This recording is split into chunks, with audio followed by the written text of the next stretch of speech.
Even though we are located in different parts of the world, I would like to formally begin our event today by acknowledging that the University of British Columbia, Vancouver, is located on the traditional, ancestral, and unceded territory of the Musqueam people. We here at UBC are very grateful to be able to carry out our work on this land.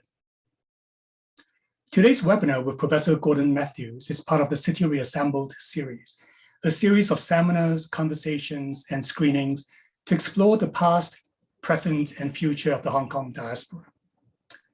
This webinar and the series in general is organized by the UBC Hong Kong Studies Initiative and is co-sponsored by the Department of Asian Studies, the Department of History, the Center for Chinese Research, the Center for Migration Studies, Asian Canadian and Asian Migration Studies, the UBC Public Humanities Hub, and the Interdisciplinary Histories Research Cluster.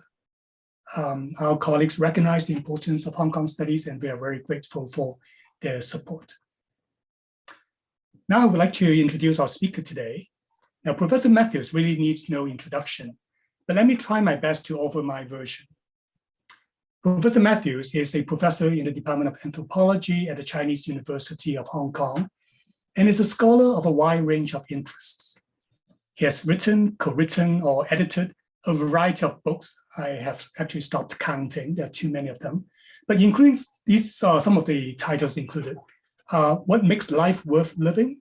How Japanese and Americans Make Sense of Their Worlds. Japan's Changing Generations. Are Young People Creating a New Society? Pursuits of Happiness, Well-Being in Anthropological Perspective. Hong Kong, China, Learning to Belong to a Nation. And this is my favorite one, Ghetto at the Center of the World, Chongqing Mansions, Hong Kong. For those who don't know what Chongqing Mansion is, it is an iconic building in Hong Kong, which houses a large number of international residents, many of them South Asians, and it is highly, highly interesting, fascinating place.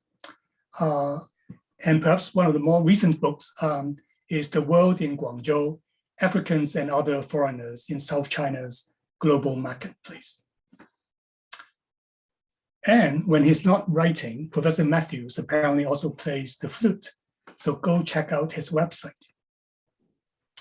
I should also mention that it was through an essay published in 1997 in what was then the Bulletin of Concerned Asian Scholars, I think now it's called Critical Asian Studies, that I first learned of Professor Mathews. And the title of that essay, 香港人, on the past, present, and future of Hong Kong identity. It is no doubt an understatement that a great deal has changed since the publication of that essay and the handover of Hong Kong 25 years ago. It is thus a tremendous privilege to have Professor Mathews join us today and to listen to his further reflections on this clearly important subject. So please kindly join me in welcoming Professor Mathews. Okay, thank you, Leo, for that very kind introduction. I am indeed talking about Hong Kong identity, past, present, and future. Now, I gave a talk somewhat similar to this about 18 months ago, so that if you've heard that one, you may have already heard some of this, but you probably would have forgotten, so saying it, some of it again won't hurt. Also, I have no PowerPoint. I'm simply going to talk, so I hope I don't put you to sleep. I hope this topic is of importance enough to keep you all awake, or and so on at this evening hour in Canada. Anyway, identity in Hong Kong history is what I'll first discuss, and Hong Kong identity is new, dating from the 1970s. Before 1940, the border with China was open.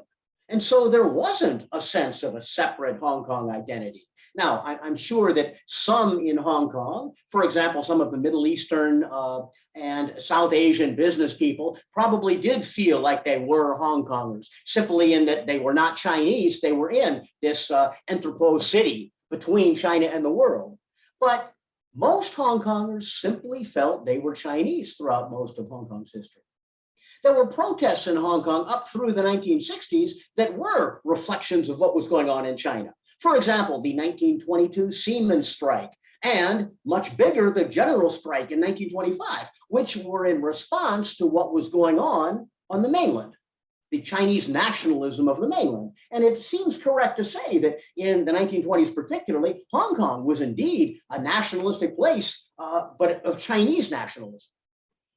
The British during this time were viewed, it seems, as a necessary evil. There were occasional acts of rebellion throughout Hong Kong's history, and one fascinating case was the poisoned bread case of 1857, when a baker put arsenic in the bread that the British rulers were eating. And it was interesting, the British justice system actually acquitted the guy because evidence wasn't found. It was rather lenient, but it also can't be remembered that, it can't be forgotten that there was indeed significant racism of the British against Chinese, and the stereotypical picture that we sometimes see of, the British gentleman being carried in a sedan chair up to the peak and striking the Chinese bearer with his cane and so on. That by most accounts indeed went on. This all ended after World War II. And after World War II, there was a significant change, partly because the British lost. They were imprisoned by the Japanese. And so the idea of British being a higher entity than Chinese really evaporated in the war because the British had lost, beaten by another Asian power. Beyond this, post-war British rule was indeed far more lenient than earlier British rule. As you know, the population of Hong Kong swelled drastically after World War II. And the first thing the colonial rulers did in response to that in the early 1950s was build public housing. And that was an extraordinarily ambitious program. And it did indeed aid Hong Kong in a very significant way. When many of my students talk about how they do not feel resentment towards the British, I think they're thinking about that post-World War II era, when earlier, racist colonialism was not nearly as much the case in Hong Kong. Now, Hong Kongers in the decades after World War II had a refugee mentality, as scholars have said, and little attachment to Hong Kong. Few people identified Hong Kong as their cultural home.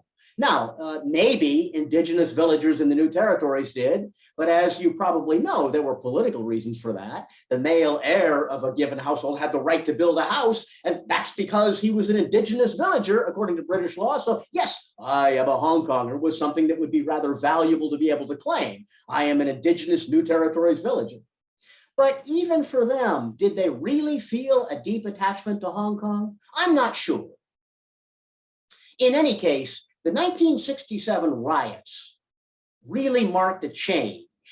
That's when many Hong Kongers shifted in their attitudes, particularly against mainland China for the first time. It was interesting, at the start of the 67 riots, apparently a large percentage of the population was indeed in favor of China. This was a time, of course, of the chaos of the Cultural Revolution. But when bombs began setting off that began killing ordinary Hong Kong citizens, increasingly public opinion turned towards the British instead, which was quite remarkable. Hong Kong identity only emerged after this time. Hong Kong identity dates from the 1970s, particularly because the mainland was closed off in the throes of the Cultural Revolution, and Hong Kong itself was rapidly developing economically. It was becoming definitely a wealthy society from the 1970s on, a developed world society. Now, Hong Kong identity in the 1970s and 80s was a matter of what Lau Siu Kai called utilitarian familism. And I'm not going to get into this concept much, but the basic idea is that with political chaos over the border, refugees into Hong Kong felt that their best tactic was to hunker down and make money for their families, be apolitical, don't get involved in political issues. In this era, too, there was largely a positive attitude towards mainland Chinese. This began to change. The touch-base policy was an immigration policy whereby anybody coming from the mainland as a refugee, if they got into urban Hong Kong, they could stay. They would not be deported. And this was key in the 1970s, but it was ended in 1980. And then by the early 1980s, increasingly Hong Kongers began to feel disdain for the mainland. There was a very well-known television program in the early 1980s about Ah Chan. And Ah Chan was a mainland bumpkin, portrayed as coming from the mainland, being lazy, not working hard, not knowing how to stand in line, which Hong Kongers were proud of being able to do, trying to bribe a policeman, all this stuff. And, it was a fairly affectionate portrayal in some of the programs, but nonetheless, Ah Chan was a figure of disdain. And this shaped this new Hong Kong attitude of, hey, wait, we're different from people on the mainland. Now, the Joint Declaration of 1984, this is when Hong Kong's return to China was declared after talks between China and Great Britain. There was to be one country, two systems. That magic formula that was thought to be the way in which Hong Kong could both preserve its freedoms and be part of China. And there was cautious optimism, but then the Tiananmen Square killings took place in 1989, leading to a new wave of emigration from Hong Kong. Numbers of immigrants soared. Now, in the 90s, many returned because, for example, if you moved to Vancouver in the early 90s, you found that, hey, I'm paying a lot more tax in Vancouver than I did in Hong Kong. So maybe the family would stay in Richmond near Vancouver and the breadwinner would go back to Hong Kong because wages were higher. That happened to a number of families, astronaut families and so on. Hong Kong popular culture emerged in the 1980s and 1990s as something distinct from China. Movies, music, and especially television. Now, Bruce Lee comes from a slightly earlier era, but Bruce Lee, that's the figure that when you mention Hong Kong, many people around the world, if I'm in Kampala, Uganda, and I say, I live in Hong Kong, Bruce Lee, that's what people remember. I experienced that a couple of years ago. This is what made Hong Kong famous. But then also in the 80s and 90s, filmmakers like Wong Kar-wai, singers like Anita Mui, Fei Wong, Leon Lai, Cantopop, and so on, made Hong Kong quite famous worldwide.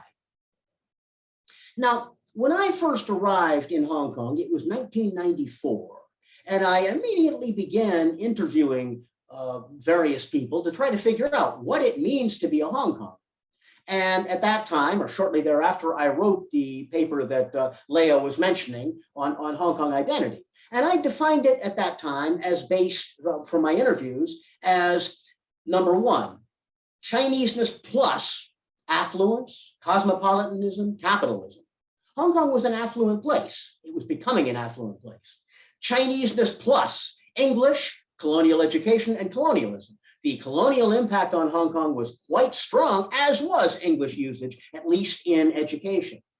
And three, Chineseness plus democracy, human rights, and rule of law, which many people were talking about in the 90s in the shadow of the handover. Now, I did make a mistake. I should have added one more item to this list. I should have said Cantonese language and popular culture, because that too, that's a key marker of Hong Kong identity. An interesting matter that I encountered when I first came to Hong Kong was the idea that Hong Kong culture was in the process of disappearance.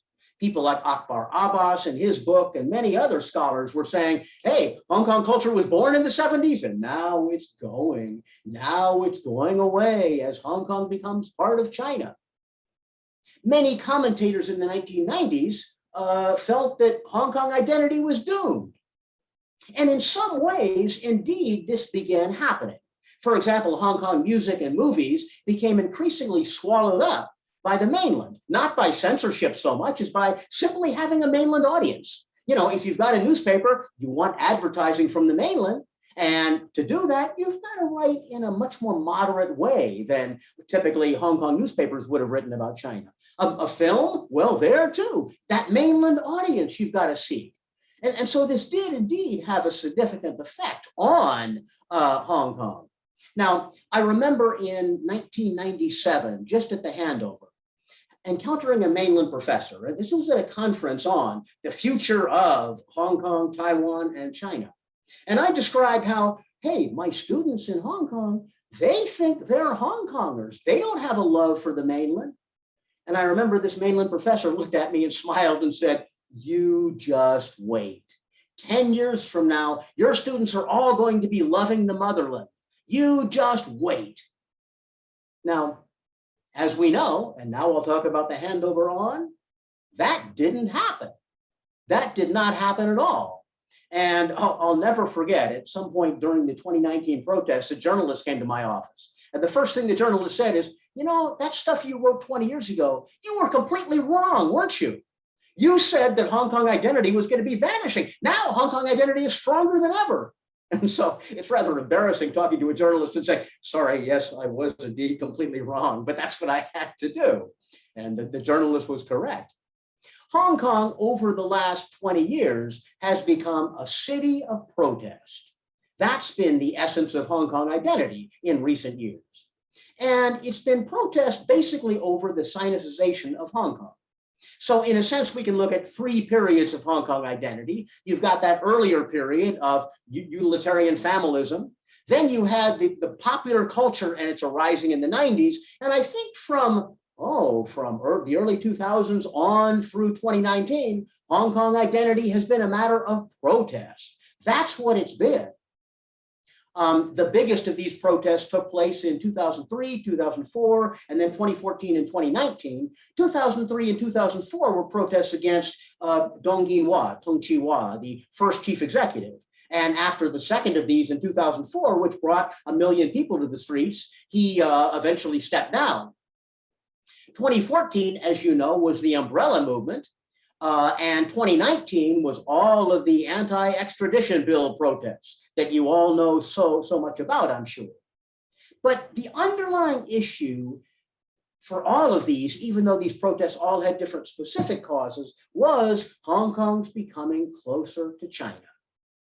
Now, I've often thought about why these protests took place, because nobody could have predicted this would have happened. Why did these happen? And I think the biggest reason is that Hong Kong leaders seem to favor one country over two systems very consistently. One country, two systems was in the popular imagination in the late 90s going to balance the two, but Hong Kong leaders consistently valued one country over two systems and sought to push Hong Kong closer to China. Now, there were particular causes of these protests. Article 23, the loyalty article that was to be passed in the early 2000s, it didn't pass, the extradition bill, and so on. But all of these protests took place, again, about not wanting to be close to China. Why? Well, for one thing, there was a deep dislike of the Chinese government. And that's not surprising. It took place because so many people in Hong Kong had fled China. You know, so many had left China during the Civil War in the late 1940s, during the Cultural Revolution. They had left China and come to Hong Kong to be out of China, and now China was taking over again. Also, another factor that many of my own students frequently commented on is when they go over into Shenzhen in China, they try to look at Hong Kong news, but it's not blocked. But anytime anything comes on TVB or ATV, if anything is critical of the mainland, then that's blocked. And you see an ad block it over. Well, that's something Hong Kong people saw, and many felt they didn't want to be under that kind of media blockage. But it's not only a dislike of the Chinese government, there also was a dislike of Chinese people. And this dislike of Chinese people, to me, is unfair and a bit racist. But nonetheless, that's what we saw. Now, I mentioned Chan earlier on. In the last few years, it's not been Chan, it's been Chinese, mainland Chinese as locusts, you know, coming in and taking all that's in Hong Kong. And there's a degree of truth to that. Real estate prices, for example, many mainlanders have invested, many wealthy mainlanders have invested in Hong Kong real estate. So real estate prices have shot way, way, way up. This, some people have postulated, was one reason why the 2019 protest took place, because young people can never afford to have an apartment in Hong Kong, however tiny. So these reasons, there was a dislike of mainland Chinese people that was unfortunate, but still understandable, I think. But I think the deepest underlying reason why these protests took place had to do with Hongkongers not understanding what belonging to a country means. Throughout Hong Kong history, there was never really a sense of patriotism towards Hong Kong. No, Hong Kong, particularly in its recent decades after World War II, was based in a market mentality.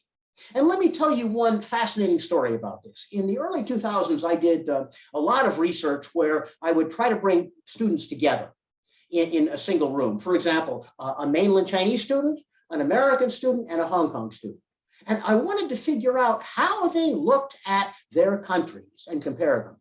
And I remember vividly with these three students in a room, and I asked the mainland Chinese student, "Do you love your country?" "Yes, I really love my country." And can you sing just a little bit of the Chinese national anthem? And the student did. And then I asked the American, "Do you love your country?" "Yeah, I really like my country. I love my country." "Can you say the Pledge of Allegiance?" "I pledge of allegiance to the flag of the United States of America, to the republic for which it stands, one nation under God, indivisible, with liberty and justice for all." And then the Hong Kong student looked at these two Americans, the American and Chinese, and said, "You Americans are just like the Chinese." Because for the Hong Kong student, the idea of loving your country and expressing love for your country was crazy. I mean, what's this all about? It was very funny seeing her reaction. And finally, she turned to me and said, "Wow, the Americans and Chinese love their country. We in Hong Kong love the economy," which I found to be a rather interesting comment here. But her attitude, her view did reflect this whole idea that many people in Hong Kong have not understood what it means to belong to a country. I mean, I have no liking for somebody like Donald Trump. I've been in despair. But nonetheless, would I ever say, "I hate America"? No, it would be highly unlikely. I've been conditioned this way. We don't say that kind of thing. Or "I'm indifferent." No, I can't feel that really. And most people, I ask Japanese students, "Do you love your country?" "Well, I really, really love the food." But that still is a love for your country. Or in the Olympics, the athlete wins. "Oh, it's so terrific." That's love for country. And that's what Hong Kongers uniquely didn't have much of. Now, during these years, there was increasing Chinese frustration over Hong Kong. And many mainland professors would say, "Why don't Hong Kongers appreciate us?" Their point of view was the mainland is bringing in the Greater Bay Area. The mainland is bringing all these opportunities to Hong Kong to be part of China. I remember one professor telling me, "Hong Kong is just like a spoiled child. We give it so much and it just doesn't appreciate it." And that was a mainland view. And one part of this is simply that Hong Kongers haven't been like other colonized peoples. I have Indians and Pakistanis in my class, and I ask them, "How do you feel about the British?" "I hate the British. The terrible things they did to my country." Hong Kongers don't say that. Hong Kong is one of the few places that hasn't felt resentment at its colonizer. Why is that? Well, it's partly because, as some people have written, China is seen as a second colonizer, whereas places like India and Pakistan and many, many other countries became independent. So that was a fundamental difference in this. But it is interesting that Hong Kongers are so unusual in this regard. And in my classes, I've had these wonderful debates between, for example, an Indian and a Hong Konger, with the Hong Kongers say, "Actually, I like Great Britain." And the Indians say, "Are you crazy?" Those are very interesting to listen to. Now, the umbrella movement took place in fall 2014, and it began after China rejected electoral reform in Hong Kong. It began with the idea of civil disobedience, and elders like Chan Kin Man, who is a friend of mine, was talking about how professors and other people should engage in civil disobedience and get arrested. But that rapidly was shoved out of the way because students took over. And it was certainly remarkable that it became a student movement rather rapidly. And as those of you who were there know well, it was utopian in a sense. You had Admiralty, this big camp of people in Admiralty, in tents. You had the student study area. And, I remember thinking, wow, look at this. Look at this peaceful gathering. It's illegal, but just look at how this can be done so peacefully. The problem, though, with any movement that is like that, without leaders, is a few bad apples can cause great problem. And by the way, Stephen Ortman just wrote, I'm German and I don't have love for my country. Well, that's true. Countries like Germany and Japan in the wake of World War II still have that. Also, Steve, you're a professor. Professors are an exception in this overall matter, but most people around the world do. And I'll get back to that later in the question, Stephen, but that's an interesting point. Now, the umbrella movement was very interesting because of that problem of anarchy. And I'll never forget being there one night and seeing 4 black-clad people go to the Legislative Council and begin smashing windows. Well, there might have been 50,000 people in the umbrella movement at that time, but it was just a few people who did this and put a shadow over the whole movement because it could be then seen as being violent. Now, the Hong Kong government has consistently emphasized Hong Kong's Chineseness. But young opponents of the government have instead emphasized Hong Kong's non-Chineseness. And let me give you another story here that to me is really revealing of this. I teach a class of asylum seekers in Hong Kong every Saturday. I've been doing this for 15 years. And various Hong Kong visitors come in too. And I remember a localist coming to our class, and a Pakistani man came up to the local Hong Kong localist and said, "Can I be a Hong Konger?" And the localist said, "Of course, we need people like you. We love people like you. Of course you can be a Hong Konger." Then an African asylum seeker said, "Look, I'm just an asylum seeker in Hong Kong, but can I be a Hong Konger?" And the localist put his arm around this African guy and said, "Yes, of course you can be a Hong Konger." And then my mainland student looked at the localist and said, "Can I be a Hong Konger?" And the localist looked down and wouldn't answer. So he was saying everybody can be a Hong Konger except for a mainlander. And that's the country that Hong Kong belongs to, which was rather extraordinary. There are other interesting stories of this too. I'll never forget the being in the umbrella movement and being in Mongkok, where there was a camp. And I love getting people of different views together to discuss things. And I remember that I managed to get 4 protesters and 4 shopkeepers together talking. And the shopkeepers were asking, "Why are you protesting? What's going on here?" There was a little bit of argumentation. But finally, an older woman said, "Hey, why are we arguing this way? We're all Chinese." And then instantly, the 4 protesters said, "We're not Chinese." You know, so at the very root of identity, there was this opposition. Many pro-government people would say, "Yes, we're Chinese. Of course we're Chinese." Many of the young Hong Kongers would say, "Well, no, that is a fundamental difference." Now, it was interesting that 10 years or so ago, or 12 years or so ago, the ethnic other in Hong Kong were Africans and South Asians. I remember bringing Africans to give a talk here at Chinese University, and some students were saying, "Why did you people come here? You know, very much this is a Chinese place." However, what's happened in the very recent years with the protests is the ethnic other is no longer South Asians. The ethnic other is no longer Africans. The ethnic other is mainland Chinese. And during the 2019 protests, a number of mainland students were quite terrified. Now it's lessened quite a bit, but still, you know, several tell me that they would rather speak English than speak Putonghua in Hong Kong because some people will indeed look down on them. That's what we see. And I personally consider this to be, again, racism.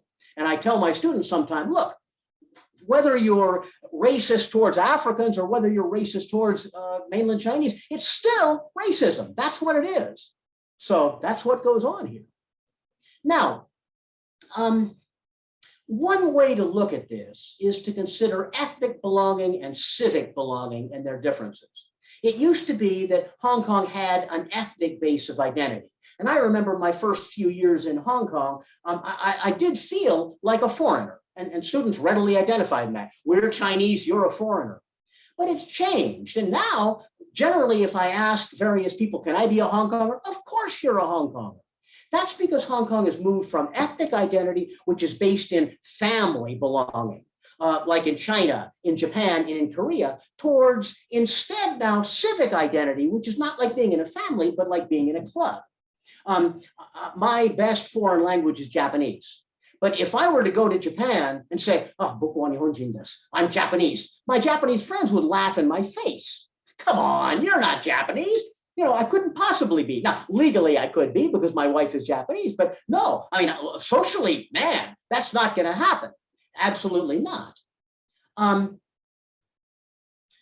This is a fairly remarkable difference that we see here, in that Hong Kong used to have an ethnic sense of identity, now much more civic, where people can choose to belong. This is the standard line that I'm getting.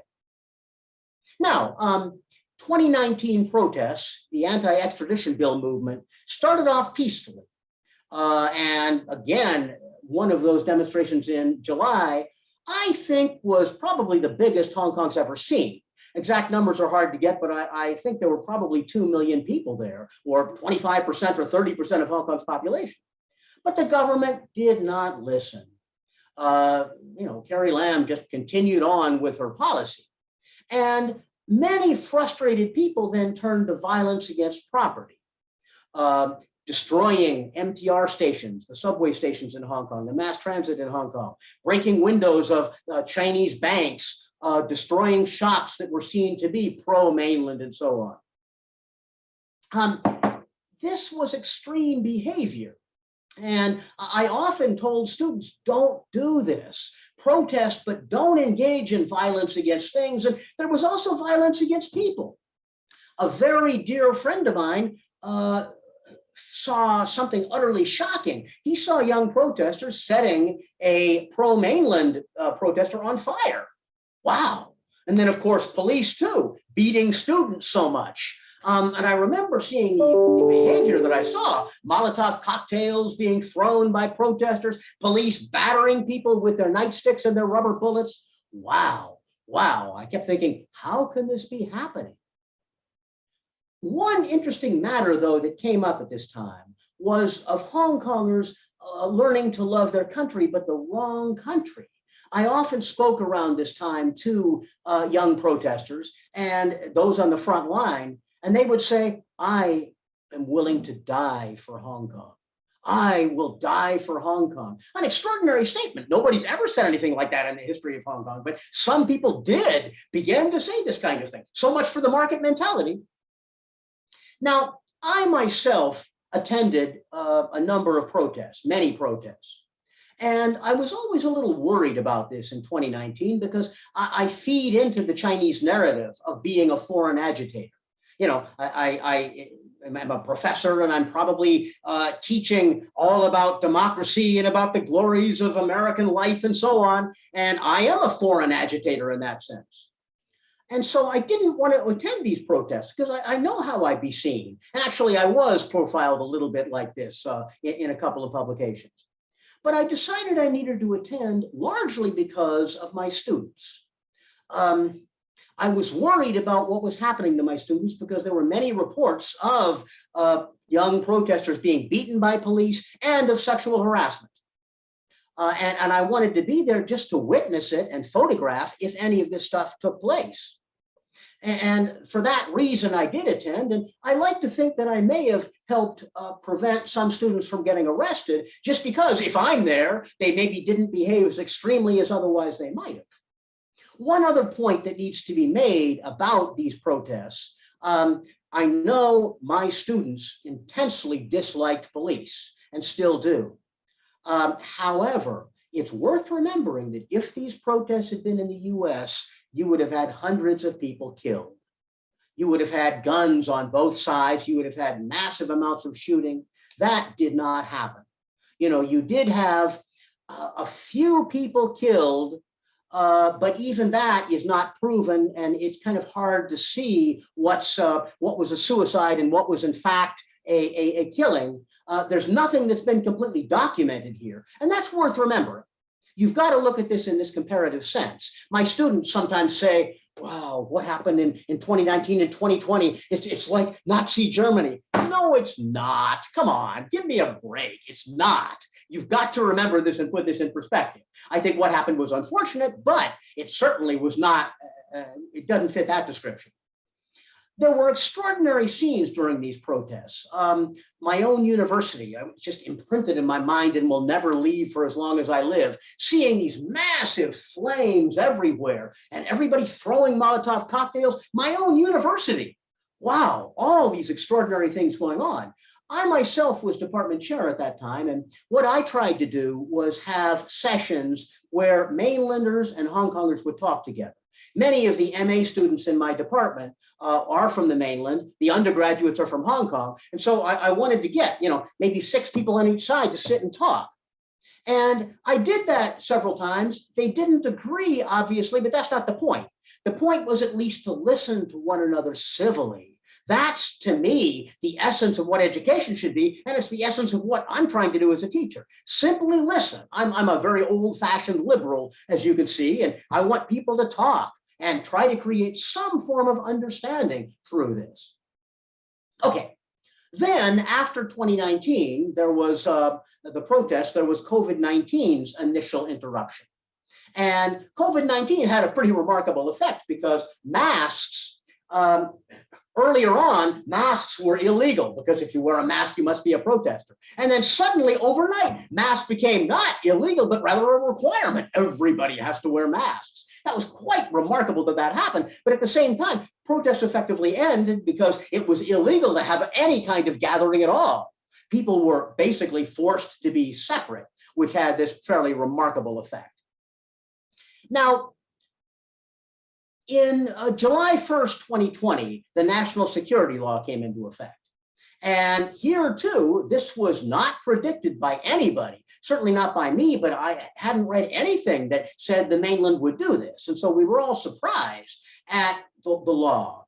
Now, it prohibits secession, subversion, terrorism, or collusion with foreign forces in remarkably vague ways. And it's the vagueness that's really frightening about this because you don't know when it can be used. It's not very clear. Is this talk subversion? I certainly don't think so, but it's hard to know what might be, in fact, subversion or collusion and so on. If a student talks to me as a foreigner, is that collusion with foreign forces? Again, I certainly don't think so, and no one's ever said that to me, but the law is remarkably vague. Now, so far as you know, most well-known members of the Democratic Party have been jailed. Some haven't, but most have. In terms of media, Apple Daily has been shut down. That was Hong Kong's most popular newspaper, and it did not have a presence in the mainland. It was shut down, and Jimmy Lai, the publisher, is in jail. Now, it's worth remembering that the legal system in jails do function. I do not visit Democratic figures in jail. I'm not that close to them, but I do know people who do. And they tell me that jail is actually not that bad for many of them, only because they do have a following. And, people whose names often have prisoners who are listening to them. They're talking all the time. And so it turns out to be not quite so bad a place. Now, jail is miserable for everyone, especially in Hong Kong, because it's not air conditioned. It's hot or cold. It's a fairly miserable place to be. But if I had to go to jail, I'd much rather go to jail in Hong Kong than in a place like the US, where I would be in worry about being beaten up, worry about being killed, worry about being raped, and so on. In Hong Kong, that seems to be far less a worry. So again, I'm obviously these jailings were quite bad, but put this in perspective too. Why did the mainland act this way? Why did they set up the national security law? Well, it is wholly understandable. The Hong Kong government was incapable of handling the protests. And, I saw this myself on a number of occasions where, you have two policemen surrounded by 400 demonstrators, and the police wouldn't know what to do. The police were also severely outnumbered, out-strategized, because protesters would have protests in many different neighborhoods, and the police simply couldn't cover them all. The police couldn't do the job they were being asked to do. Most people were on the side of protesters, it seemed. During the umbrella movement in 2014, I think it was about half and half. But in Hong Kong, in terms of 2019, the district council elections that took place after the protests, 90% of the winning candidates were from the Democratic Party. Since then, of course, they're all gone. The government has ended their ability to serve in office, and many resigned as well. What's happened? Well, it's stability versus the end of one country, two systems. Certainly Hong Kong has gained stability, but one country, two systems no longer seems to be working. I need to emphasize, because many of you are students probably, and you may view the national security law in wholly a negative light, as I mean, I'm certainly no fan of it, but my businessman friends are very happy about this. They say, look, I couldn't do business during the protests. It was impossible. Now that we have a national security law, I have stability. I can make my living just as I'm supposed to be doing. So that view too is there. I would guess that maybe 40% of Hong Kongers have felt that it's good to become closer to the mainland, and probably 60% haven't. Okay, now, other countries have opened their doors.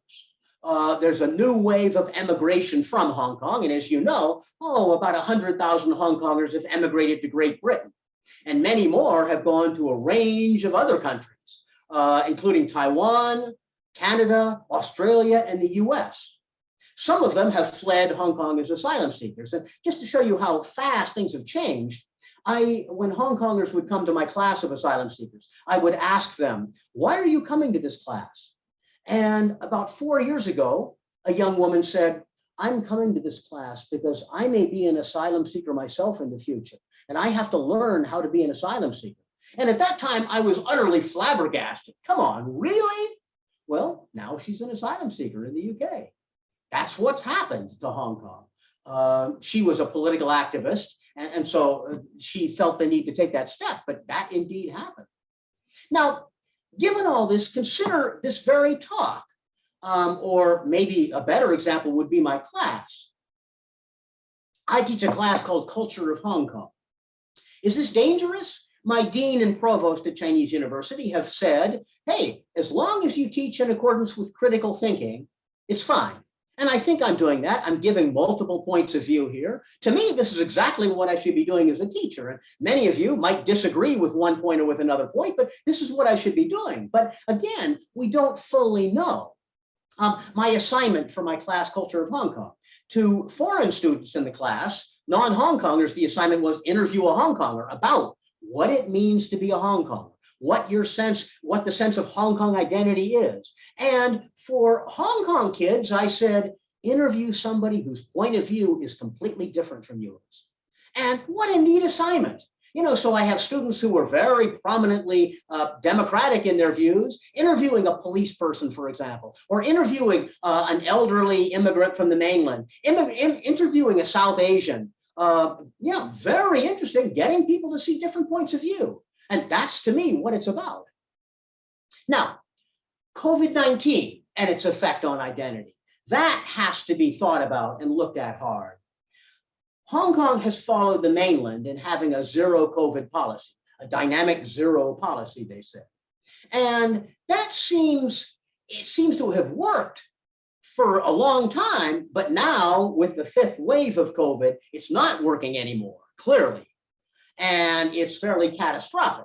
It involves, among other things, if you come into Hong Kong, you have 3 weeks of quarantine at a hotel at your own expense. That's not for everybody, but for arrivals from most countries.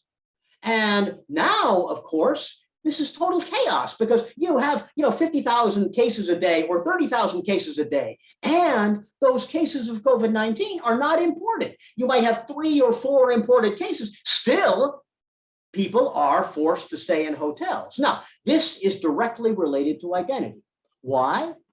It's the response to COVID-19 that has probably led to more foreigners leaving Hong Kong than either the 2019 protests or the 2020 national security law.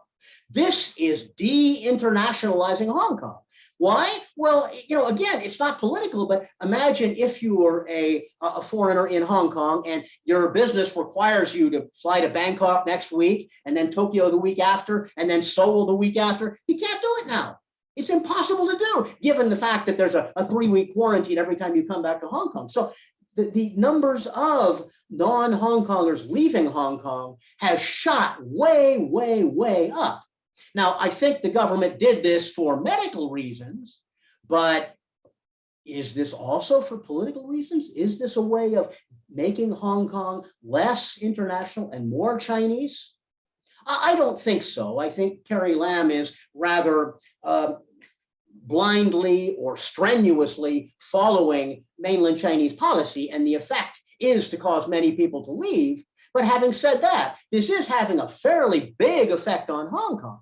How long will this go on? Just yesterday, the newspaper said that the government is considering ending the 3 weeks of quarantine, which is a very good thing indeed. Otherwise, who knows? I mean, Hong Kong identity has long been seen, most pivotally, as a link between China and the world. Is this coming to an end? Is Hong Kong no longer going to be such a link? Okay, let me now come to my last reflections here. Hong Kong identity was born in the 1970s, and now it's under threat. But it's worth remembering that it's long been under threat. This is not new. And as I've mentioned to you several times here, I have made wrong predictions in the past, and no doubt some of the things I'm making today may not be the case. Certainly, though, I wouldn't have expected any of these occurrences over the past 20 years to have taken place. It surprised everybody that Hong Kong became the city of protest. However, in retrospect, why it happened is understandable. If you have an educated population that you deny a meaningful voice to, then yes, it's understandable why this takes place. And for many Hong Kongers, the vote has not been very free, obviously, or only a few people have been able to vote. Then protests lost their voice. So what do? You're stuck. You can't do anything. Now, another thought I have in retrospect is, what if the 2019 protests had not turned violent towards property, or towards people for that matter? What if they had been matters of civil disobedience? Would we have a national security law? We can't go back in time, but I wonder about that. So what now about the future of Hong Kong? Well, maybe the law will stop being enforced in such a draconian way. To speak personally, the effect on education. Right now, I can teach critical thinking. Nobody's telling me not to teach in this way. But then I look at anthropology in the mainland, because many of my friends are mainland anthropologists, and there are things that they cannot touch upon in class. They can't talk about cultural identity. They can't talk about civil society. They can't talk about LGBTQ. You know, there's just stuff they can't get into. Is that going to happen in Hong Kong too? The national security law is a little bit like a forest fire that for many of us, we see it, 10 miles away, and it certainly looks dramatic and we read newspaper headlines, but it hasn't affected us yet. Is it going to come? Is it going to be where that fire, at least to speak personally, is next door or swamping my own dwelling in life? Is that going to happen? Now, Hong Kong's handover to China is now at close to the halfway point.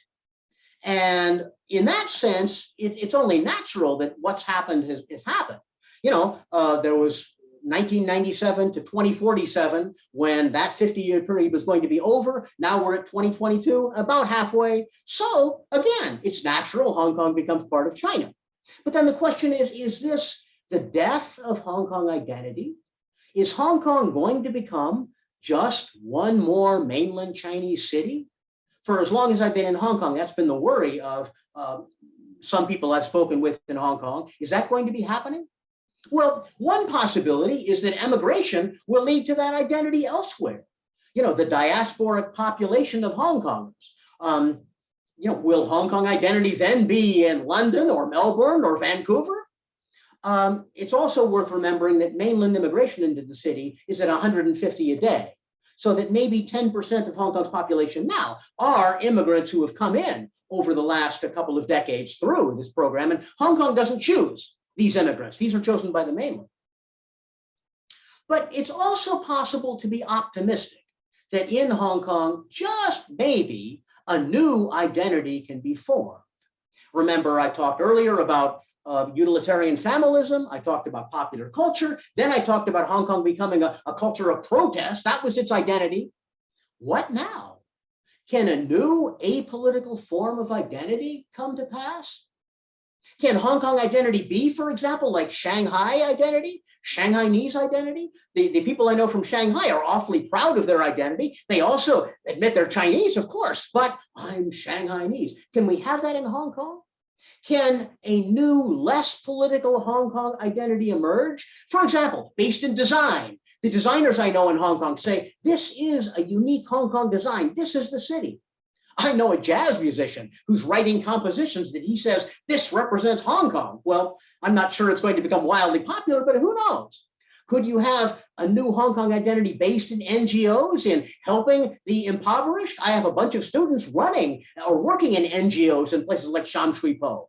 Or could there be a new Hong Kong identity emergent in popular culture? Or is Hong Kong cultural identity, as an identity distinct from that of mainland China, simply doomed, except in its diasporic form? I don't know. I suspect much will depend upon freedom of information. If freedom of information can continue. You know, I'm able to read the Washington Post and the New York Times in the morning, and the South China Morning Post and the Hong Kong Free Press. I'm able to use my Facebook page, which is how some of you know about this lecture. This is very free. Will this continue? Or will we need to be like on the mainland, relying on our VPNs instead? We will see. Finally, though, I want to give just a little bit of optimism at my close here. Hong Kong has been through an awful lot in its history. One question I like to ask my students at the start of my Hong Kong class is, what was the worst year Hong Kong had in the last century? Many of them say 2020 because of the national security law, or a few would say 2019 because of the protests. I say, no, those were pretty mild looking at history. The worst year Hong Kong had in the last century was instead 1942. That's when the Japanese were occupying Hong Kong, killing, up to 10,000 Hong Kongers, torturing people. There were indeed many acts of torture, of Japanese torturing people who they felt were collaborating. What a miserable society then. So now it's not nearly that bad, and that has to be remembered. Now, one question, what will I personally do in my future? Will I stay in Hong Kong? Just to speak very personally, I love Hong Kong largely because of my students. I mean, I think some of the best moments of my life come when, and maybe it happens once a week, where I'm on MTR and then somebody comes up to me who I don't recognize and say, you know, you taught me in this course 12 years ago. And I'll never forget some of the things you said, and it's great to see you again. Now I'm married and I have 2 children and I do this, and wow, it's so cool to see people again and get to know them again. And often I'll meet and maybe have dinner with people if I can, or have a beer, not in COVID times, but in other times. Yeah, that's why I'm in Hong Kong. This has been my city. But I wonder what I'm going to do if the national security law does continue to become tighter and tighter. And I am now retired. I retired as of last August, but I'm still teaching. So I'm still intensely involved in the classroom. When I stop doing this in a couple of years, will I stay in Hong Kong? I hope to be able to, because I love this place, but we'll see what happens. I mean, my wife is Japanese. I may simply go to Japan if I would have freedoms there that I'm not enjoying here. We'll see. I love this place. I want to stay if I can. In any case, Hong Kong's future is certainly not for me to decide. I'm too old for that. It's for my students. And I look at my students and I think they are the future of Hong Kong. The future is up to them. And who knows how they will construct this place in the future and have it constructed for them. Thank you.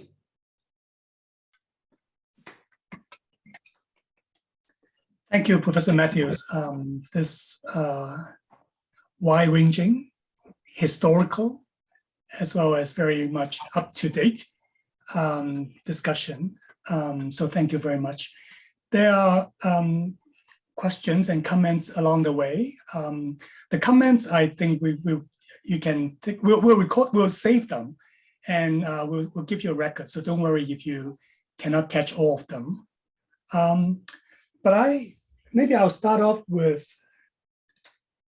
a general question. So I will ask the first question, and then I will then go to our audience question, right? So you did mention something about again, I want to sort of contrast your talk with the piece that you wrote 25 years ago. And you were very gracious and said you were, that there were things that you would have, it stands to be corrected. But I just want to ask you to, can you say a few more words about what is the biggest difference between what you are thinking now and what you were thinking then, especially now that you have lived in Hong Kong for much longer than when you had been when you were writing that piece? Yeah.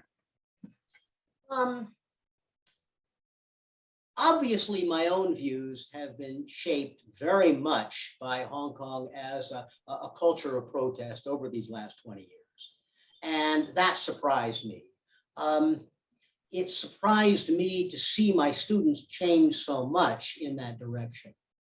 But I think looking at Hong Kong as a whole, at least as an educator, the biggest change I've seen was instead Hong Kong students have gone from being mostly working class to middle class. And I mean that in a good sense, because before it was always, I'm studying so I can get a good job and make more money. That's the only reason I'm studying. Now there's a fairly intense curiosity. People aren't worried about that so much anymore.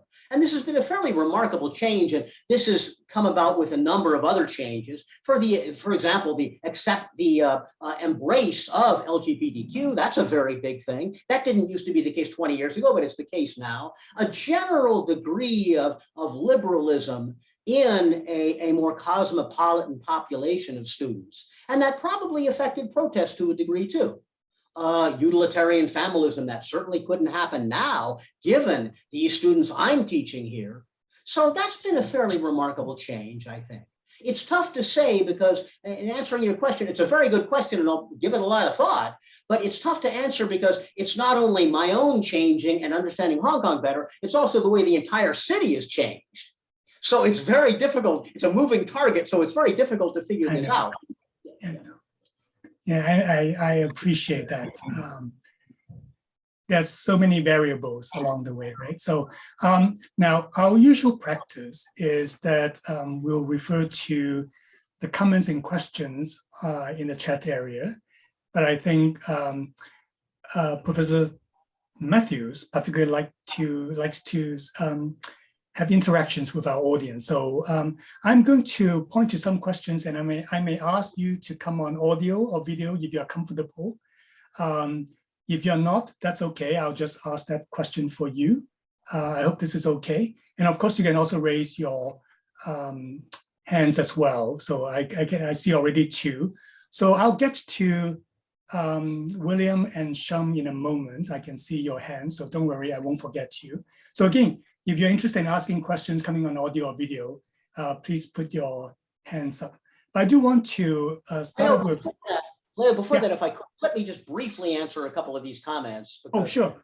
Please do. Out to lunch a little bit, as far as I can tell. Somebody named Lydia writes, this is a super white supremacist presentation. No one's ever said that to me before, Leo. The way I am presenting the British here was reflecting the way Hong Kongers see it. Now, you may not like that, and I can understand why you wouldn't from a certain perspective, but this is the way my students are thinking here. These aren't my own views. These are what students say. And then Stephen Ortman said, I'm German and I don't have any love for the country. Yeah, we academics don't. And I've certainly thought about that, but I think many do. And I always joke to students, Stephen, about how, you say you don't have any love for your country, but then you're in a bar late at night. And then somebody says, I hate Germany. Germany sucks. Well, pretty soon you get a little tense. Maybe you wouldn't, I don't know. But many of us, I know I would. Sometimes this hidden love for country can crop up at some point, which is very, very interesting. Now, somebody else wrote, you speak as if Africa is one country when it's an entire continent. Of course, but come on, if I'm mentioning asylum seekers, then yes, I'm not going to go into this kind of very careful speech. Now, you're right in the sense that, for example, Somalis have a rather different view from Nigerians as to whether they can make their home in Hong Kong or not. for whatever reason, most of the Nigerians I know have married Hongkongers, whereas most of the Somalis have become refugees. And are often in the US now. Very interesting. There is a difference, so of course you're right. But come on, we need to have designations, and I'm not going to apologize for that. Okay, now, anybody else here? Adam Dedman recommended Kevin Carrico's new book for a nuanced contextualization of what racism means in Hong Kong context. Yeah, Kevin Carrico wrote a very good book, so I would recommend having a look at this.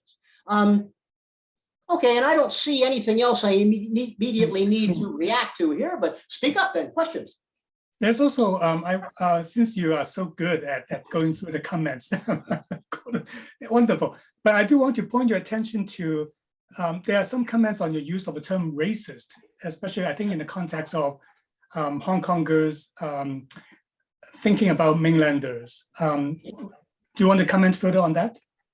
Okay, if I can see it, whose comment is it? Because there's a lot of comments here. I can't quite see. I think Adam also says something. I don't think racist is the most precise or nuanced term for what Gordon is trying to describe. I think that's when, and then another one that's down there, there have been studies regarding racialization of mainlanders in Hong Kong.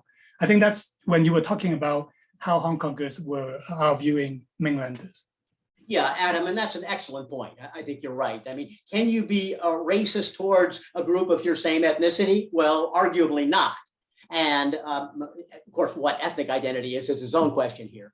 The only reason I bring in racism is frankly to harass my students a little bit. Because when I have a student who says, oh, you know, South Asians or Africans, Somalis, Nigerians, I'm so happy they're in Hong Kong, but not those mainlanders. Well, if you welcome this one group and disdain this other, isn't that too racism? So Adam, technically you're right. It's not racism, but I'm using it here specifically to provoke some of the students I talk to about this, even though it's not as precise a designation as you're asking for. Very true. Okay, thank you. Now, I think there are a couple of questions on diaspora. Janet asked a question. Janet Lau, sorry, I can see your name, so I'm going to name you if it's okay. Janet Lau asked the questions, can Hong Kongers build a diaspora community like the Jews? Janet, are you on? Would you like to come on? If not, then we'll just let Gordon comment on it. Janet, show me your face. I want to talk to a real person. Okay, I don't see her here, so yeah, okay. Okay. Yeah. It's certainly possible that a diaspora community can be built. And I suppose the best example of this might be Richmond, near Vancouver. Now, I haven't studied this. Leo, let me ask you, because you know more about this than I do. Would you consider Richmond to be a diasporic Hong Kong? Oh, this is like a comprehensive exams question. Yes, yes. Qualify. I need to qualify that. Well, there is a very large Hong Kong population in Hong Kong. In fact, I think the Chinese population in Richmond is the majority. And there is not just that, right? Because there are all kinds of restaurants, there are all kinds of supporting services and communities. And many of these are recent immigrants. So I think in many dimensions, we can say so, yes. Okay, the reason I ask you is that would be the best example we've seen so far. I know that many of my friends have gone to the UK, and I'm in regular communication with them, and they say we're going to make a diaspora Hong Kong. Maybe they will, but on the other hand, they're often scattered throughout the UK, maybe with family, but there's not one place they're in. And also typically of immigrants, you know, we know the old pattern where the generation that is left preserves the old culture, but their children may not. And so I wonder how long a diaspora can last.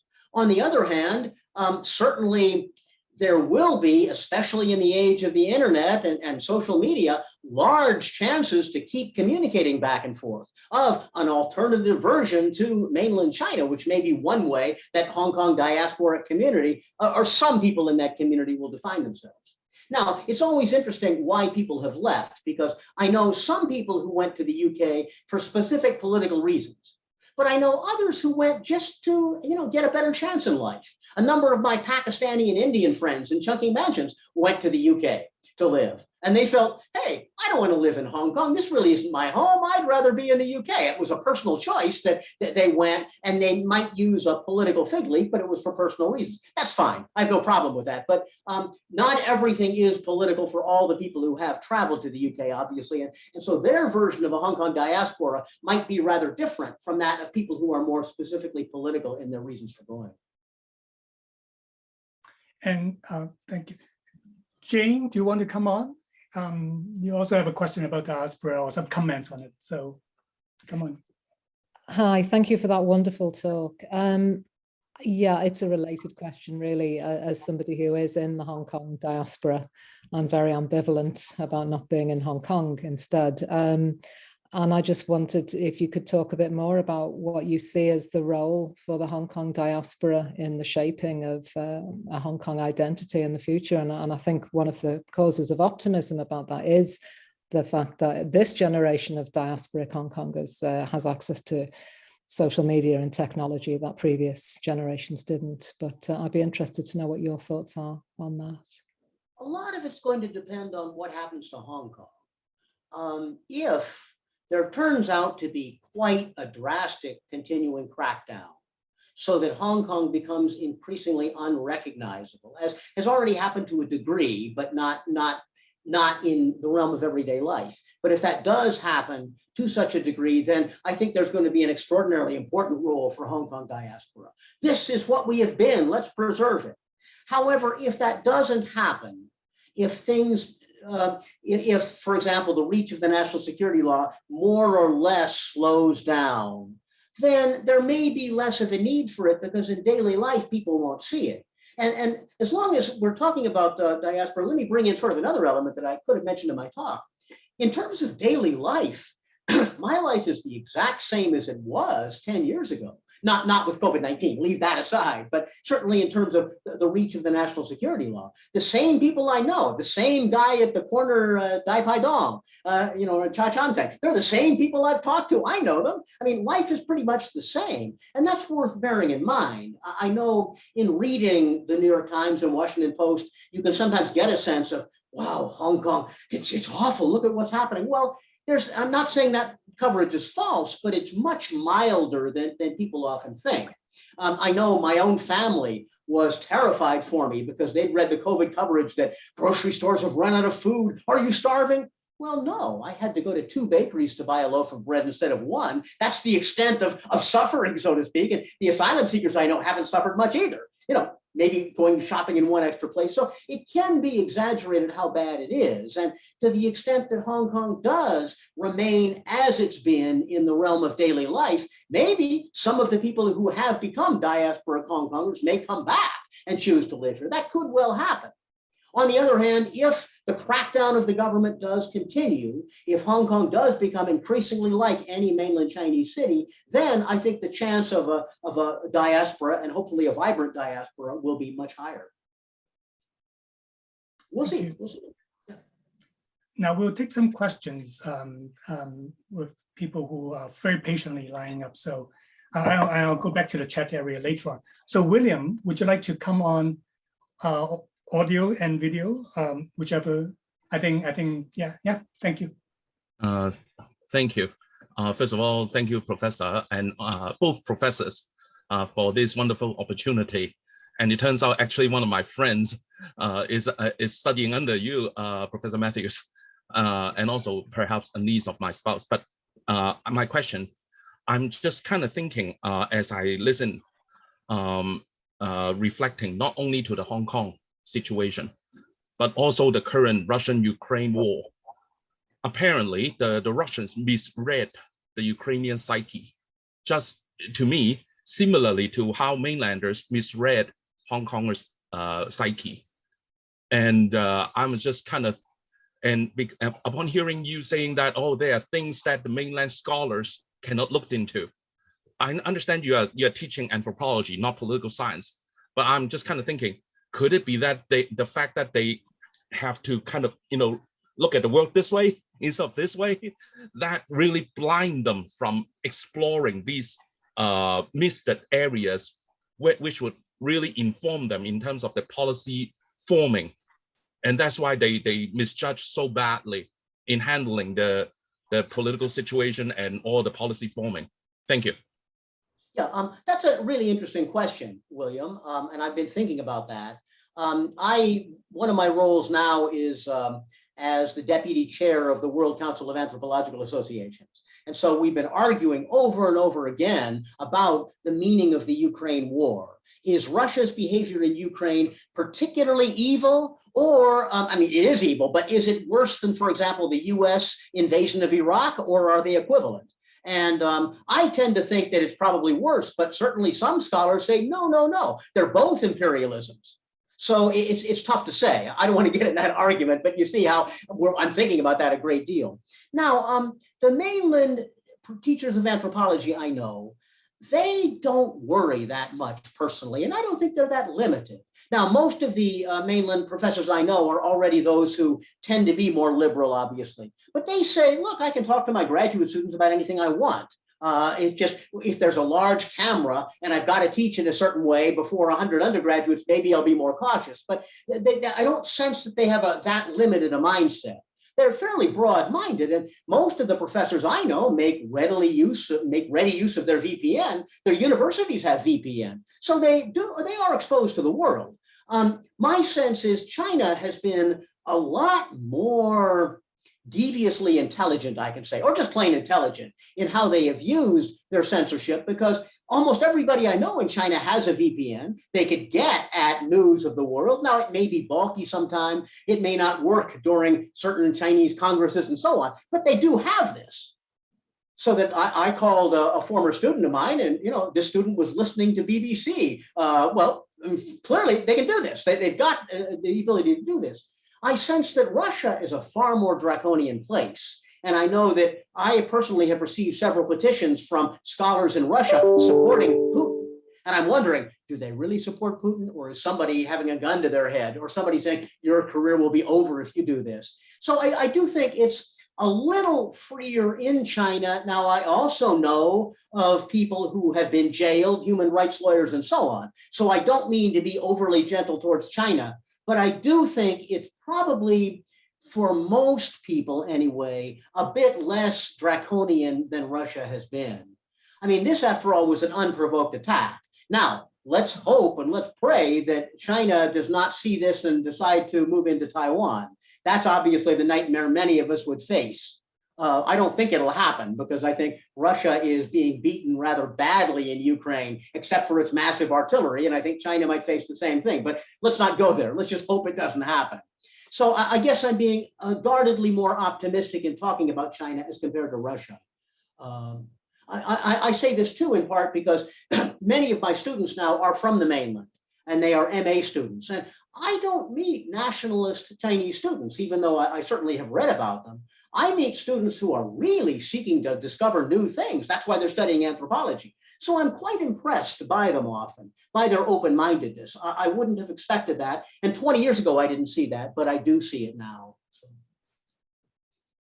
Thank you. I think next we have Shum. Go ahead. Hi, Professor Matthews. Thank you for your talk.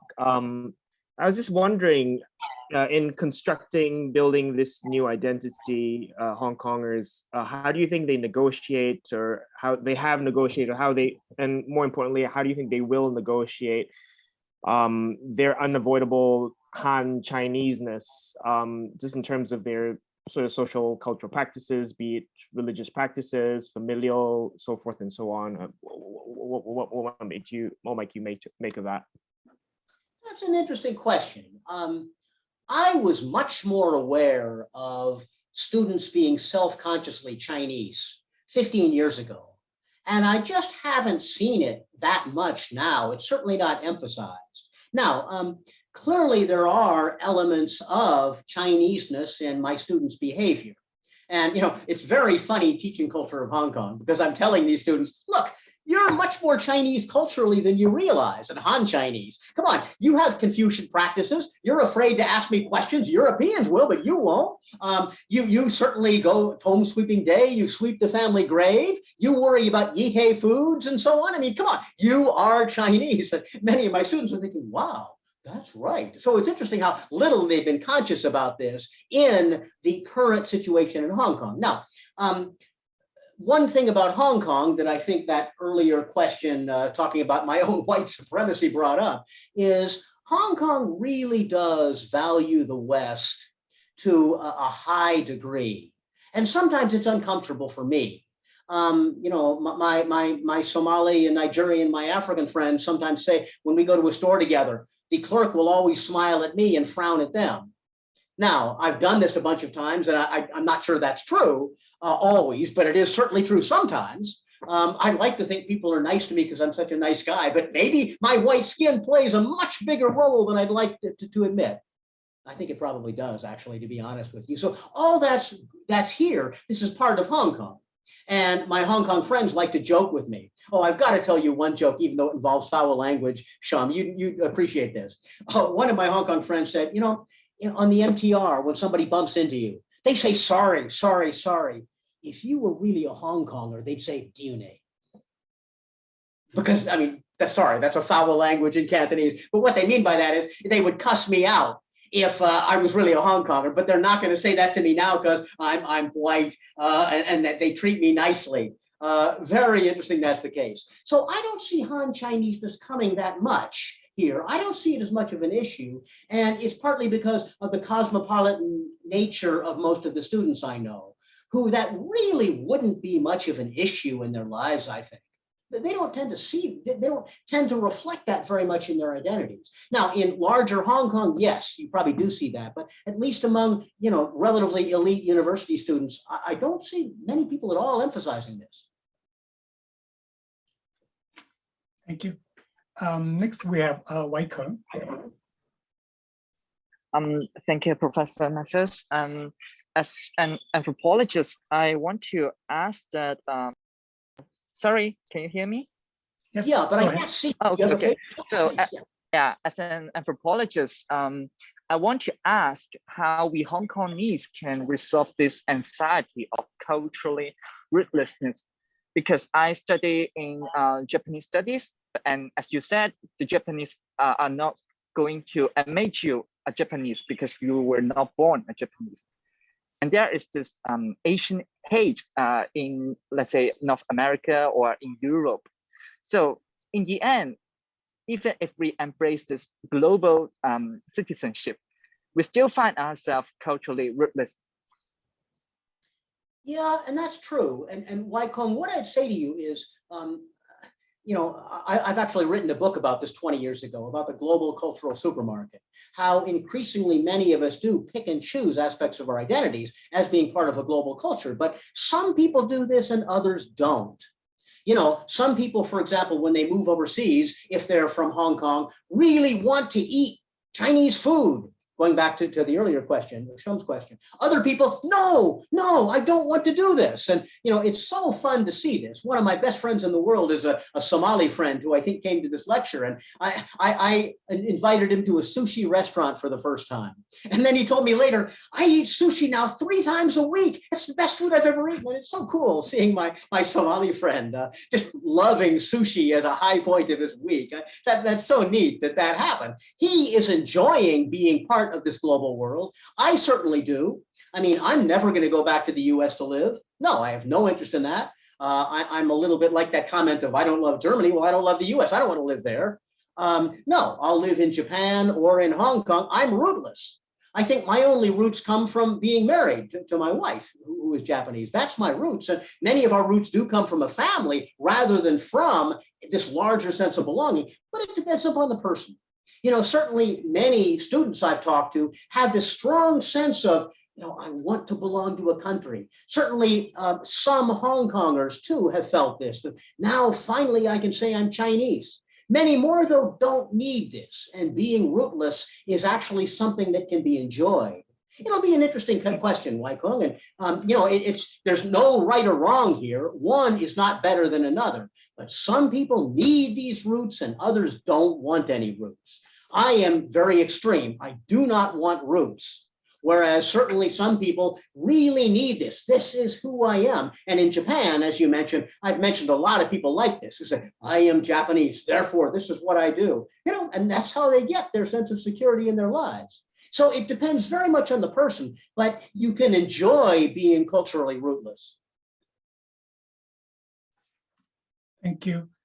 Now, could you identify yourself, because you were identified as iPhone, so maybe Hi. could you just give us a first name or whatever you're My comfortable name with? is Lake. My name is Lake. Nice meeting you. I'm a big fan of Professor Mathews' work. I also use Professor Mathews' work in my teaching. But today, honestly, I'm a little bit disappointed when Professor Mathews didn't mention anything about collective memories. Because I think that in the construction of Hong Kong people's identity, especially between 2019 to 2020, the experience of the anti-extradition movement, which lasts actually for 1 year, it's really traumatic for a lot of Hong Kong people. And not only for those who have participated, but also, as a militant, right? But then there are also moderates that really, if you remember, what happened in those days, it's like every day there is something happening, right? And that these are really some very important memories that Hong Kong people have. So when you say that, it could be a depoliticized Hong Kong identity, this is a little bit, I think, may not be so, it's a little bit far-fetched to what Hong Kong people are thinking about. Even for Hong Kong people who are now staying in Hong Kong, I believe that they still have this memory living in their mind, and that they still are resisting and they pass on these memories to the next generation. I don't believe that, honestly, I don't believe that the Hong Kong identity will be depoliticized like that in Shanghai. Nor do I think that the Cantopop thing, could prosper. If you think about the popular culture, and it is not the case. I mean, the popular culture was important in the 80s, 90s, but now because of the market, because of the economic globalization, there aren't many, Hong Kong pop culture that is depoliticized. For Hong Kong pop culture that is now spreading, they more or less have political messages in it too. So I wonder why, why you didn't mention collective memories. I think anthropologists. Let me answer. It's been a while. Let me answer. That's an excellent question, and I appreciate you asking it. But it's worth remembering, Lake, that even at the height of those protests, you're not talking about Hong Kong people. You're talking about maybe 60% at most of the Hong Kong population. There's a large minority of people who don't share those kinds of feelings. Now, I sense from your question and your comment that you are very much you were quite emotionally involved in the protest movements, as I was, so I'm certainly sympathetic to that. However, for many Hong Kong people, that's not really the case. Now, that's one point. A second point to raise here is one effect of the national security law has been to, in effect, tamp down on collective memories, at least as expressed. The papers I'm having my students write now about interviewing a Hong Kong person, often the elephant in the room is the protest, the collective memory. They are afraid to talk about it. Not everybody, but a lot of people are. Now, I tell them, don't be afraid, express this stuff. But there isn't much expression of collective memory because, frankly, in Hong Kong today, you can't do it. Now, the protest movie, the Kiwi movie, that can be shown in Taiwan and so on, not in Hong Kong. So that collective memory is really being shut aside in terms of its ability to be expressed. Now, artists overseas, yes, you do indeed see that. You see some veiled commentary, but look at what's happened to Hong Kong. What's the biggest thing happening in Hong Kong right now? Well, it makes, hear me out. It's actually okay. mixed. Yeah. The boy band.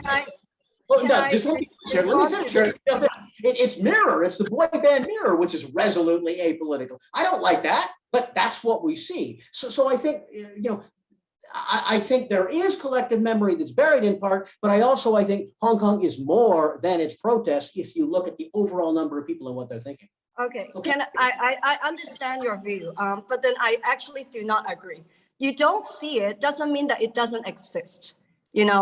The thing is that if you interview people, if you talk to people, these kind of conversations continue in private conversations.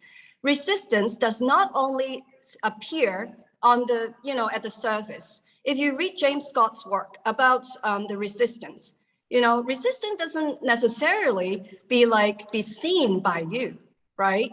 I'm just, I think that if you really talk to people, and that if those people really trust you, they will tell you that they still have this very, still have the political mindset and still think about the values.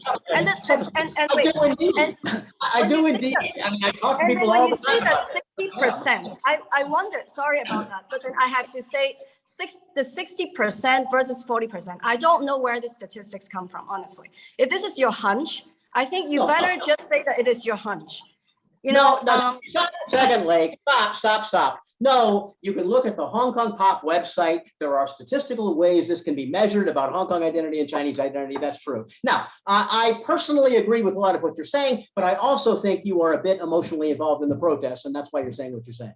Now, fine, let's talk later. I'd love to be able to have a beer with you at some point. We can do it over Zoom because, I do personally agree with a lot. It's also true that, I have numbers of friends and we are talking really deeply about these issues. So I certainly am well aware of this stuff. This is going on. However, it's important to remember the last papers I got from students, when they said Hong Kong identity, often what they meant was yellow. And to me, that's not sufficient because many people aren't yellow. You've got to have a broader sense of what Hong Kong is. So that would be my view here. I hope we can talk about it later. We are going to have a different view on this and we're probably not going to agree, but great. I'm glad you brought that up anyway. So yeah. I would like to remind our audience that Professor Mathews has actually agreed to stay behind after the formal part of the event is over. So there will be chances to stay behind and chat with Professor Mathews. So we welcome all views. So I'm mindful of time. There are a couple other questions. Maybe I'll just draw your attention, Professor Mathews, and you may or may not want to address them. So at the very bottom, Professor John Wong from Hong Kong U. Gordon, I'm very intrigued by your conceptualization of Hongkongese as Chinese plus in the earlier period and anti-mainland Chinese in a more recent period. I wonder how non-Chinese presence in Hong Kong figures into this calculation over time. In particular, how should we understand Hong Kongers' attitude towards two groups of people, South Asians and the numerous and economically important domestic helpers? How have Hong Kongers from either end of the political spectrum, that is towards the PLC, changed their attitude towards these groups? So I guess John is asking us to think more broadly about who constitute Hong Kongers, right? So do you have a quick comments on this or comments? Yeah, John, that's an excellent question, and I appreciate that. I wish I could see your face, but anyway, that's fine. It's certainly there has been a changing view. I regularly ask my classes of Hong Kong students, can an Indian be a Hong Konger? Can a domestic helper be a Hong Konger? And domestic helper is a little more controversial because they say they're just coming to work. But then I tell them, you take pride in Hong Kong as being gender equal. Why is Hong Kong gender equal? Because in effect, you hire somebody to play the housekeeping role from the developing world. That's the only way this can happen. And this shows the valuation given to work and the lack of valuation given to family. I mean, I could go into this at length, but the reason I bring this up now is only that South Asians are in a somewhat different category from domestic helpers from Indonesia and the Philippines. That's unfortunate. I think probably Hong Kong's deepest human rights tragedy is in the way domestic helpers are treated. I mean, that's really shockingly poor. We know that, and legally, a domestic helper cannot become a Hong Konger. As for South Asians, it's been quite interesting because, first of all, clearly Hong Kongers have come to accept them more. I mean, since you're in Hong Kong, you probably are aware of during the 2019 protests, there was this massive party at Chungking Mansions of protesters going into Chungking Mansions and eating Indian food. And, you know, it was a big love fest. That was one of the most extraordinary things I'd ever seen, with all of my Indian friends saying, my God, what's happening?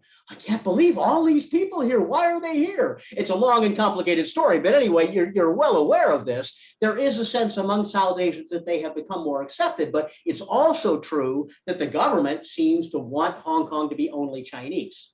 My asylum seeker friends, many of them from South Asia, are quite worried about this. They're saying that now that Hong Kongers have other things to worry about, they're not going to care about us anymore.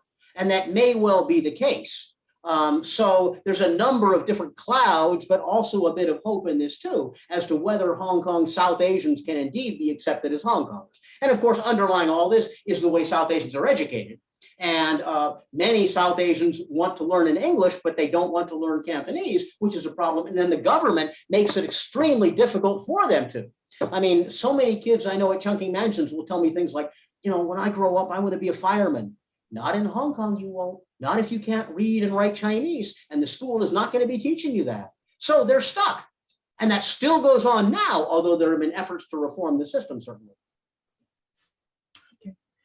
Thank you. I know our time is up, so I know there are still comments and questions. And again, our job at my colleagues and I at UBC Hong Kong Studies Initiative very much welcome. I understand it's Sorry, we very much welcome different views. That's what we have been doing for all these years. So, and we are not stopping that. So, but I do want to, because I'm mindful of time, I do want to draw this to a close. Before I draw this event to a close, though, I would like to remind the audience that we will have another City Reassembled event coming up later in April. So please visit our website to find out more details. I don't think that event is up yet, but it'll be up in due course. I would also like to, as I said, remind the audience that Professor Mathews has kindly agreed to stay behind for a few more minutes, 5-10 minutes, in case some of you would like to stay behind to chat. So with that, I would like to thank the audience for joining us today. I very much appreciate it. Some of you are joining us from the East Coast and other parts of the world, so thank you. I want to thank Sonia Kong, our student helper, for helping us designing the poster and also taking care of all the logistics. Thank you. And of course, I would like to thank Professor Mathews for taking time to talk to us today. So please join me in thanking Professor Mathews.